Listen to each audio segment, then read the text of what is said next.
Good morning, Christian. I did talk with one of the doctors here from Sinai Hospital. Now, she tells me that she had second-degree exposure to the coronavirus and had to be in self-quarantine for several days. She explained to me how difficult it was from being on the front lines next to her colleagues to being benched. Now, while she was sitting at home waiting for her test results, she did have an outlet available to her, something called Omocha. Now, Omocha is a company that is used to virtually connect patients and doctors, mainly to make sure the patients are taking their medicine correctly. Now it's used to check in on doctors and nurses who've been exposed to the virus. Now, this part of the program was created in 2015 after the Ebola scare. Johns Hopkins has used this program since 2016. And when the COVID-19 threat started to unfold about a month ago, the CEO of Omocha says Hopkins reached out wanting to expand this program.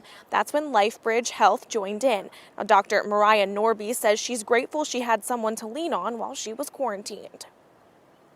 Even as a healthcare provider, I don't always know the next steps for myself. I know what to tell my patients, but I wouldn't always know what to do with me. So it was nice that there was someone looking out for us, constantly checking in, checking up, making sure that we were doing okay, even when we're not able to come into the hospital.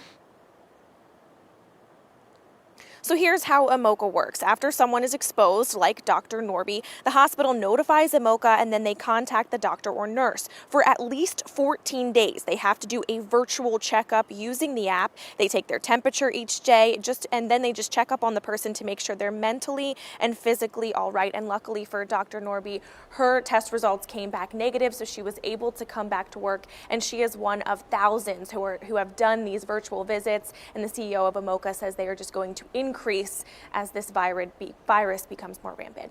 Live in Baltimore, Erin McPherson, WMAR 2 News.